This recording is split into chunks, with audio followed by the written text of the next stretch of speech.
Drilling fluids touch just about everything in the drilling process. We're here to deconstruct the drilling process and drilling fluid concepts to provide a deeper understanding of our industry. In each episode, we'll share information, talk to interesting people, and maybe share a few stories along the way. Welcome to the Flowline, a production of AES Drilling Fluids, brought to you by Matt Offenbacher and Justin Gauthier. What's up, everyone? Welcome back to another amazing episode of the Flowline. I'm here with not only just one of my lovely co-hosts, Matt Offenbacher, as always. We have a special guest. Yes. And for those tuning in, if you've ever been part of an internship, you know it's the best thing ever since graduating high school and getting into the real world. But we have a fun episode today. AES, every summer, we actually bring on a bunch of interns.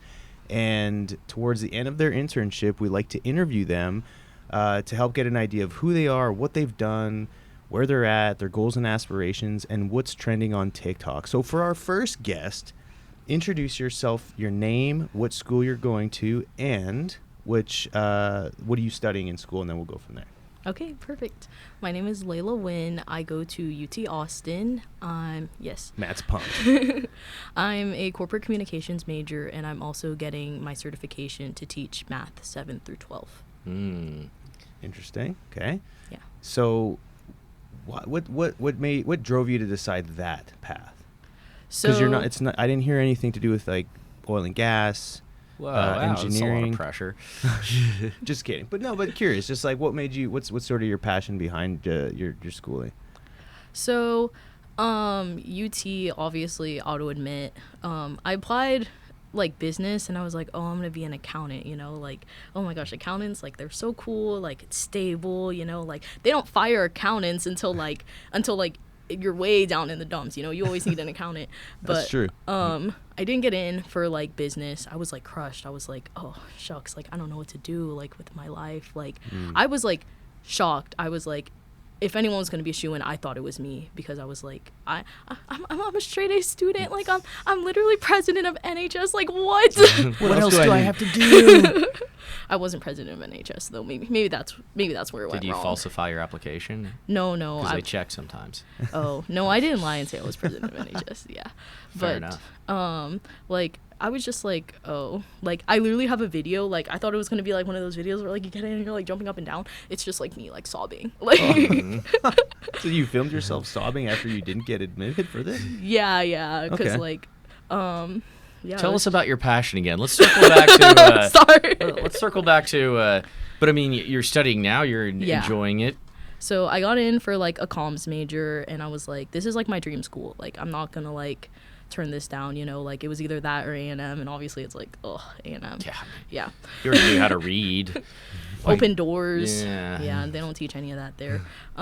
So corporate communications, like I went in and I was like, oh, communications, like it's not like a good major, like I need to transfer out. But like slowly over time I realized I was like, this is where it's at, because like I would like go to class and like I was able to like give like these like speeches and in front of like 30 people, and I never thought I would be able to do that. And like it was just like the sort of thing that like pushed me so far out of my comfort zone, and I gained so much from it, and that's what like pushed me into it. Interesting. That's really cool. Yeah, it made me something that like I was afraid to be, if that makes sense. I love that. Actually, I teach that to my kids a lot, and Matt, I'm sure you can sort of relate, is like pushing, especially young adults or kids, out of their comfort zones, because you don't really know what you're made of until you get pushed beyond your limits or what you expect your limits are. So that's a neat story. So then fast forward, you're here doing your internship at AES, close to the end of summer, so it's almost wrapped up. But which department are you working in right now? I'm a marketing intern with the marketing department. Yes. Awesome. And so what kind of projects have you been involved with? So I've done a lot of headshots. I think I've taken like maybe like half the people's picture here. I've worked a lot with the golf tournament, which I really, really liked, because we're almost sold out. which is like awesome. Good progress. Yeah. Yeah. So I'm helping like Jenna like decide like what we're gonna like do for the raffle, and like how to like plan everything, how to coordinate everything, like setting up like the happy hour, finding vendors, decorators, all that stuff. Yeah. But then I also get a lot of like the content creation side with Napoleon. So right now I'm working in Premiere Pro making the intern video, and I also have done like Lightroom stuff, and I'm also like recording content with Napoleon. So I get a little bit of both sides of marketing. I get the event planning, and then I also get the content creation, and then I also get a little bit of technical knowledge from my boss, Jose Maurice. And then I've also worked a little bit on the website, just like adding all the product bulletins, learning a little more about what we sell and stuff like that. That's fascinating. You have touched a lot of different points. Is there any one of those particular projects you've worked on that you either found surprising, something maybe you didn't think was something you didn't expect to happen, or just what was your sort of, I guess, maybe highlight of all of it? I think like my favorite part has definitely been working like on the golf tournament, because I feel like it's like something where like you actually are like a part of something bigger than yourself. Like I just like learning about like the charity and stuff like that, like that's something that like I can like really get behind and support, and like really I think makes like AES look like a good like brand, because we're supporting something that's like bigger than ourselves. That's and right. It's also just like something like tangible, like we've raised like a lot of money, like we're almost sold out, and we're also like building these really good like relationships with like our customers and also people that we want to work with. So it's just been like a great experience just working really closely with Jenna on that, and Jose Maurice. Very nice. That is awesome. Matt, Yeah. anything else we should fire her way?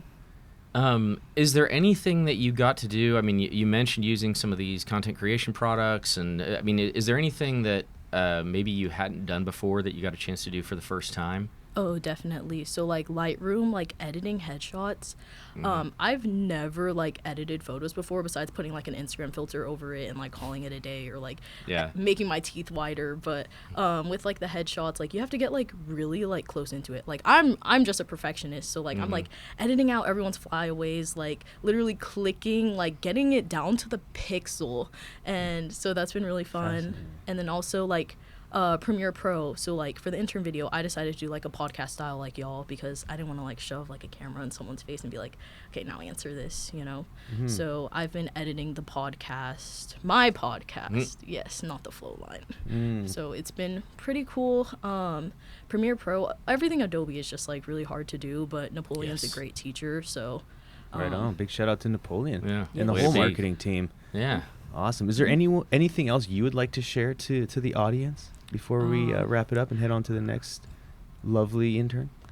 Buy our drilling fluids, please. Yes. Wow. Okay. Close it with a sales pitch. Yeah. All right, folks. Well, Layla, thank you so much, and best of luck in the future for you. Thank you. Thanks. All right. Well, look, we've got another wonderful intern who's decided to come and try their luck at the Flowline podcast.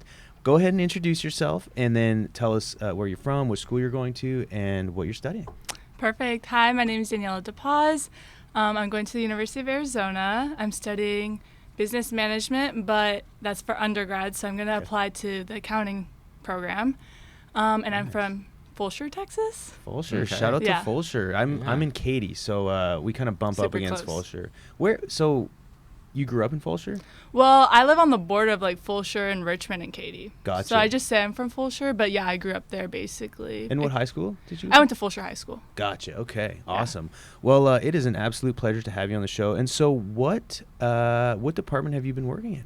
In the accounting department. Nice. Dreams and aspirations. Yep. And so you mentioned eventually you want to get into accounting through like for grad school, or just once you... So the way that my school works is that the first 2 years you're undergrad, and then once you finish your classes or like the required classes, you have to apply to whatever major you actually want. Got it. And there's this whole process where you have to basically it's basically like reapplying to the school kinda, and you're writing essays, you have an actual like interview in person and all this stuff. And so if you have like a high enough GPA, you get your first pick of your option that you want.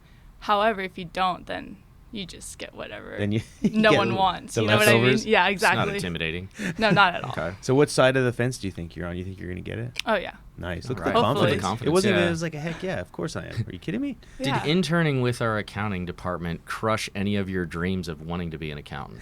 No. I say that in jest, but Right. are there facets that you got to see and say, hey, that's a because accounting has a lot of different disciplines, you know, and so like, was there anything you saw where you were like, okay, I'm definitely like, this is interesting, or that's interesting, or who cares? Oh, I don't know. definitely. So my dad's an auditor, so I really want to be an auditor. Okay. And so Julia had me sit in a lot of like walkthroughs and stuff. Okay. And so it's actually made me want to be an auditor even more, because you get to find things that are wrong. Like you have to make sure that everything is balancing out. You have to find the errors, and if there are errors, then you have to like test them. You have to ask like questions and like for proof and all that type of stuff. That's fascinating. Is it so? It's. I mean, to me, from the outside looking, it's a lot of investigative work in a sense. Like, and so has that always been an interest of yours, or Yeah. have you just kind of like kind of looking under rocks and different, avenues to try and figure out whether things are correct or not? Yeah, well, growing up, I really wanted to be like a criminologist. Ooh. Okay. So I think that was like kind of interesting, and that tracks. so Hmm. I was like, wait, like that's a lot of school. Like you have to go to a lot of school, and you have to like either like work in like the police department, Yeah. or stuff like that, and you have to like build your way up. And I was like, wait, that might not be the way that I really want to go. And so my dad was like, well, you should like look into like accounting, and I was like, okay. Yeah. So yeah, I think it's really interesting, and I feel like in a way they kind of correlate, but not at the same time. Gotcha. And so, and how many more years of school you have left? I have 3 years. I'm going into my sophomore year. Nice. And so you're in Arizona. Do you have aspirations to come back to Texas or Houston area? Or Yes. Okay. Okay. Just because I feel like there's more opportunities in Houston or like bigger cities. Even like Dallas I would want to move to, or like Austin, but I'm definitely not going to stay in Tucson. Yeah. If anything, I would probably move to like Phoenix. Hmm. That's really nice, but it's also really expensive, and Yeah. I'm probably going to save some money, and I'm going to move back home with my parents. That's So, smart. I yeah. commend you for that. I hope my daughter says that one day. I want to move back with you, Dad. That'd be I don't nice. know. We'll have the locks changed. I don't know if the kids are coming back, honestly. You're like, yeah, no, stay out. yeah.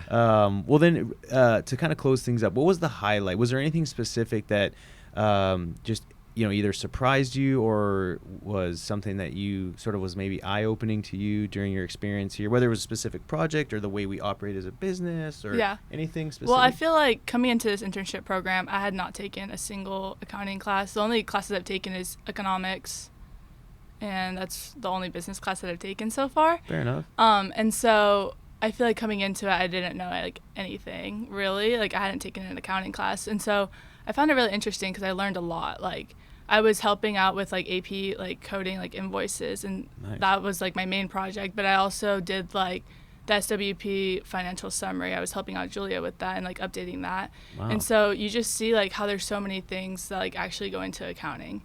And using Excel was really interesting because I'd used Excel before, but it wasn't like a lot. Okay. And so I've learned so many different like hacks on like how to do stuff. I've also learned I had no idea what a macro was before coming in, and now Okay. I know how My. to like create them and like put them into Excel so that it Good for does you. things for me. Wow. Yeah. Sounds like a pretty productive summer. Yeah. The first two. Well, again, thank you so much. Any closing last words for the audience? A nice little sales closeout, or just, maybe the thing that's trending on TikTok? I don't know, something that you can share with the audience? Y'all should come intern with the best company. Yes. There we go. Love it. Thank you so much. Thank you. Thank you. All right. Number 3. Yeah. Please, contestant number 3. Tell us your name, where you're from, what school you're going to. My name is Ashley Dennison. I'm from Sugar Land, Texas, and I'm going to Texas A&M studying human resource development. Oh, we Very said all nice. those things about Aggies earlier. So I know. It's okay I- because the following intern's also an Aggie, so Oh, kind of so it's- outnumbered. Okay. Okay. Yeah. interesting. Okay. Well, with getting that awkward stuff out of the way, so human resources. Mhm. Tell us about. I mean, what'd you get Yeah. to do? Yeah. Here at the company or what I've been just how So, got I mean, there? a little bit of, I guess, what you knew, or maybe what you going into it, what you sort of understood, and maybe what you learned, and what you got to do here. Mhm. Well, I didn't realize I wanted to do human resources for most of my life, and then towards the end of high school I realized I want to travel, and I'm not completely analytical or creative, so I was like, what's something that's in the middle? And so I picked human resources, and I've been learning a lot in school, like principles and theories. And so this internship was really amazing because I got to see like what I was learning in real life with real people. And so that was really cool. So yeah, I've been working on, mostly my project is document control in our personnel files and everything in SharePoint. And I really love that because I love organizing. And so that's been so great for me because I can see the progress going. And I'm almost done with it, so really happy. Good for you. But I also got to shadow a lot of different HR people this summer, and because I still kind of need to select like what kind of specialty in HR I want to do, because there is, recruiting, or there's benefits and generalists, and so still working on that, but so far so good. I've just fallen more in love with it. Yeah. That's great. So you mentioned that you enjoyed traveling, Yes. and some of the things that you maybe think you're not great at.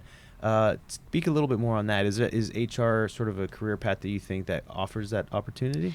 So before, I wanted to be an elementary teacher. So not much travel unless you're ready to relocate. Yeah. But then I realized fun fact, started working full time as a receptionist my last 2 years of high school. So I switched to online after COVID, and okay. I realized I liked working with adults, and because I want to have be able to come home to my own kids and be like, my kids, instead of more kids. Yeah, that's so true. Good point. yeah, so I wanted to travel. Yes, so I figured HR is one of those things where every company has people, and HR, so you need HR because HR is dealing with people. And so I figured that would open up opportunities to travel because they're everywhere, people are everywhere.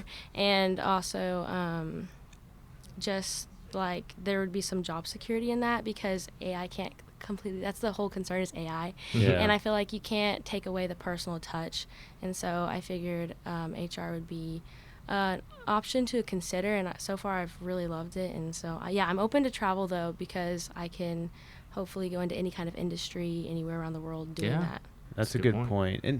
I mean, on the AI front, I mean, you can't take away from the human element. And I feel like HR departments are going to be required to not be just transactional, but really, being involved with the people, and, whether it be training or just personal development, or just offering a good resource and someone who's got the personal skills and because our HR department, like, if they do travel to different divisions depending on things that they're working on, or maybe they go to different schools from recruiting. And so no, you've kind of hit it on the head, and I think your goals and aspirations definitely fit in well with the career path that you've looked at.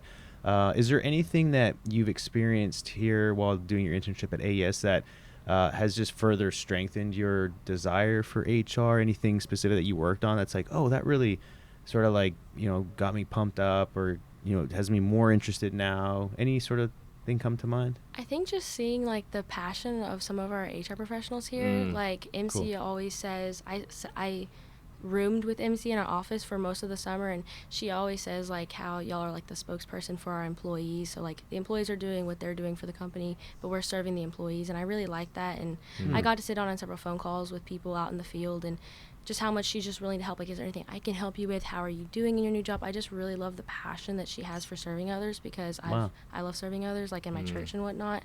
And so I think that that really just inspired me to keep going down the path I'm going. Wow. Well, big shout out to MC for being such a good inspiration and role model. And it is, HR can be very selfless, right? It's to your point, it's what can we do for others? And so I appreciate your words on that. Matt, any other questions before we wrap it up?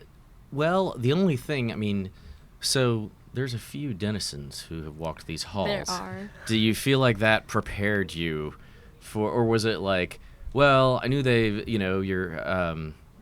your brother kind of interning or whatever, you had some good previews of maybe what it could be like, or was well, they didn't work in HR, they didn't know anything, they led me astray. Yeah, I would say definitely. I didn't realize I'd be interning here, honestly. Whenever I would come the past few years, my testing center, because I was online, I had stuff to come here. I would sit in my dad's office for a few hours a morning at the end of the school year for a few years, actually. And I just never thought I'd end up here working here. But my brother, the past few summers when I was working, he would come home and be like, well, I did this today, and the interns did this today. And I definitely looked forward to having that opportunity myself. Yeah. And I'm really grateful it was here at AES, because my family's down the hall. That does make it easier. But genuinely, everyone here is just so kind and so open and welcoming. for sure. That's cool. Well, appreciate the kind words and best of luck for you in the future, and hopefully we see you back. Yeah, thank you. All right, cheers. Well, last but not least, contestant number 4 has decided to come in here. And if you're watching on YouTube, you can tell this gentleman here came in with his lab coat, so you might get an idea of which department he's working in. But first and foremost, tell us your name, where you're from, what school you're going to, and what you're studying. Hi, my name is Bryce Butler. Originally, I lived in Houston for 15 years. I moved up to Montgomery after that. It's just right off Lake Conroe. I'm studying chemical engineering now at Texas A&M. Awesome. Nice. Congratulations. What year are you in? I just finished up my sophomore year. Okay. Yeah. I'm Canadian. What is sophomore again? What year is that? Grade 2. Grade No, it's the second of typically a 4-year plan. second. So Okay. Got it's it. junior then senior. That's right. I don't Yeah. know why I get that mixed up still. But anyways, well, it is an absolute pleasure to have you on here. What made you get into chemical engineering? You seem like a very engineering-esque type, which is a compliment, by the way. But what made you get into engineering?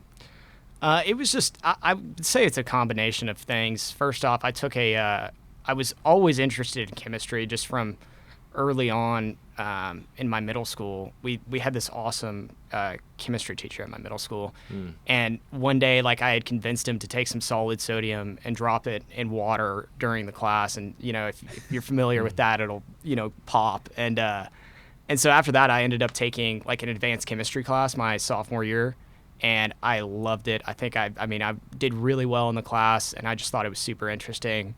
Yeah. Went on to take AP Chem, and then my school that I moved to in Montgomery, I went to the local high school, had an engineering program. Okay. And Nice. so I saw those two things, and I was like, I think I want to do engineering, and I know I like chemistry, and so why don't I just mix them together? And I think that would be a solid career choice for me and Yeah. path. No, that's awesome. We work with a lot of engineers, and so Matt being one of them. Matt, you're electrical. I'm electrical. That's right. I'm not of much use to you. But did you talk to Andrew? Andrew's a chemical engineer. Yeah, I've Okay. spoken with him a little bit. Okay. Yeah. I mean, let's just get it out there. What's it like working for Lee? You know, it took me a little while to figure out his humor. You have to go to a dark place if you want to. Like, it's just the Scotland rain and gray, and that's like. Anyways. Well, the funny part is before I came here, I was on a study abroad in Scotland, so I got some introduction You to get to know that. his people. Yes, Oh, and nice. he's and so I picked up. Luckily I was able to pick up on his kind of style of humor pretty quick, but yeah, I mean it's fun. I think he's fun to be around. I think when we turn off the recording, you tell me what you really think. But no, it's. I think it's just interesting because Lee has a ton of field experience, which is pretty special with a lab manager, so he can kind of tell you how things work together or what you're trying to do. But he's also kind of a wrench turner where he'll actually get in there and. But he also brings with it his personality, and I think sometimes some of the people he works with need a little time to adjust to his colorful language and enthusiasm.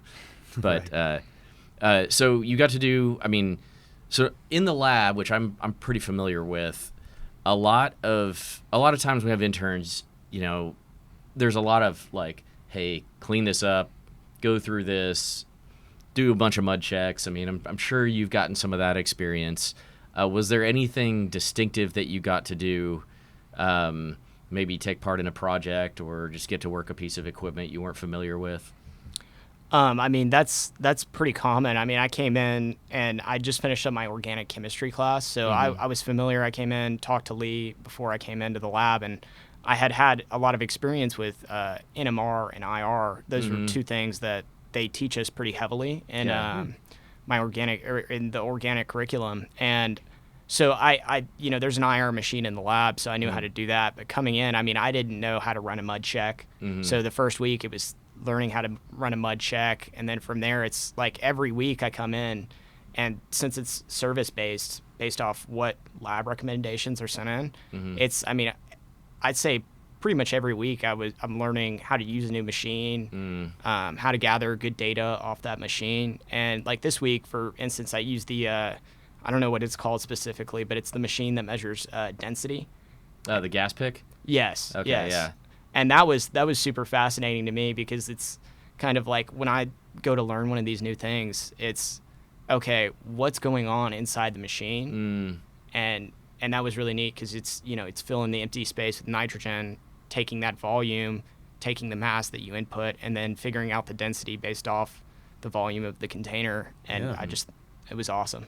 Yeah, there's a lot of interesting equipment. I think that's kind of one of the fun things when even we've had PhDs come in, they're like, there's so many toys in here. So was there, I mean, did you have any oil field exposure prior to this, or is that relatively new? That's a relatively new thing. I mean, a lot of my family works in oil and gas, and my grandpa was a chemical engineer. He worked in oil and gas for a long time, and so it's kind of something I always, wanted to go get into, and this opportunity came up, and I was just like, absolutely, I would love to go do that.